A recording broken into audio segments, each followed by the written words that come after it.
In this presentation, I'll discuss the benefits of a Gospel Procession at every Roman Rite Mass. By this I mean having a book of the Gospels, which includes all the Gospel readings, and another book, the Lectionary, which is no Gospel readings. At every Mass, weekday or Sunday, there would then be a procession of the book of the Gospels. Here I have a book of the Gospels. It's quite a big book and has doesn't have all the weekday readings, and it uses very big print sort of to make it a big book, even though it hasn't got that much content in it. And these are sort of study editions of the 3-volume Lectionary, which also have the Gospel readings in them. And as I've said, hoping to change that so that we have something like this with a fourth book, which is the book of the Gospels.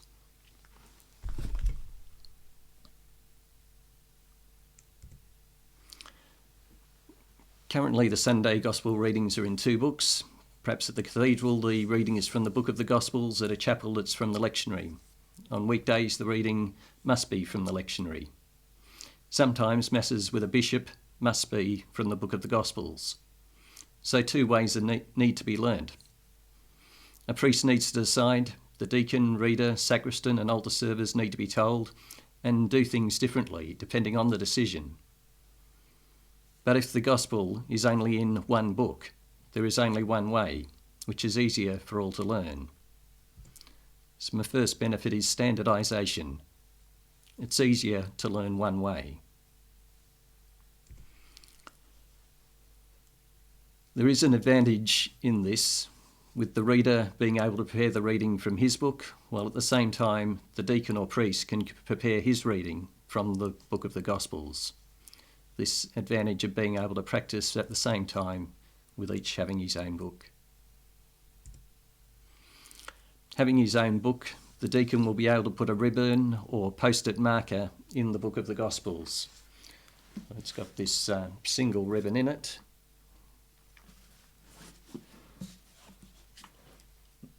And currently there can be confusion here. Should the reader turn to the Gospel page in this book, or should the deacon do it? So which of the ribbons marks the Gospel as opposed to the first reading or second reading? So this third advantage that I'm talking about is the page. It's easy to find the correct page for the Gospel. If there is no book of the Gospels, then the Gospel acclamation does not have a correct focus. It seems to be about the deacon rather than about the Gospel he is proclaiming. The procession needs this focal point in going to the ambo of the book of the Gospels. Without a book of the Gospels, the lectionary will be at the ambo before the Mass and be unseen by the congregation. This beautiful and expensive book will have no impact. It's like lighting a lamp and putting it under a tub. With a book of the Gospels on the altar and carried in procession, it will be visible to the congregation. So benefit 5, visibility. One book is unseen at the ambo. Respect for the Gospel is promoted by having it proclaimed from a separate book. Advantage 6, respect. Better signs of reverence with the book of the Gospels. With the Gospel in both the lectionary and the book of the Gospels, we are removing one book, which has got the Gospel reading from the ambo, to replace it with another book, which has got the Gospel reading. This lacks authenticity and can create confusion. Advantage 7 is authenticity, having a real book of the Gospels.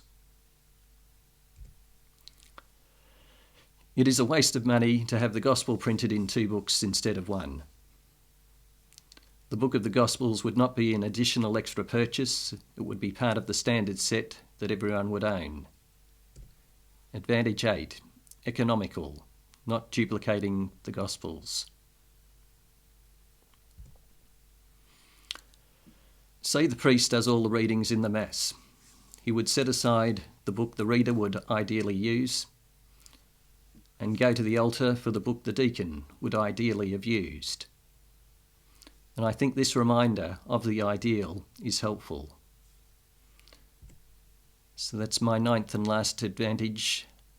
It's a reminder of the ideal of Mass with a reader and a deacon.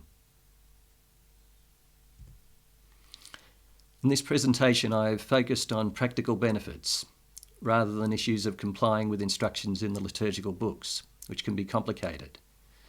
But be assured that a Gospel Procession at every Roman Catholic Mass is an option. Indeed, it is recommended in the 1981 Introduction to the Lectionary, number 113. The ancient custom is recommended of having separate books, one for the Gospels and the other for the readings for the Old and the New Testament. I hope this presentation has helped to convince you that this recommendation should be followed and to take action to make it a reality. Thanks for watching.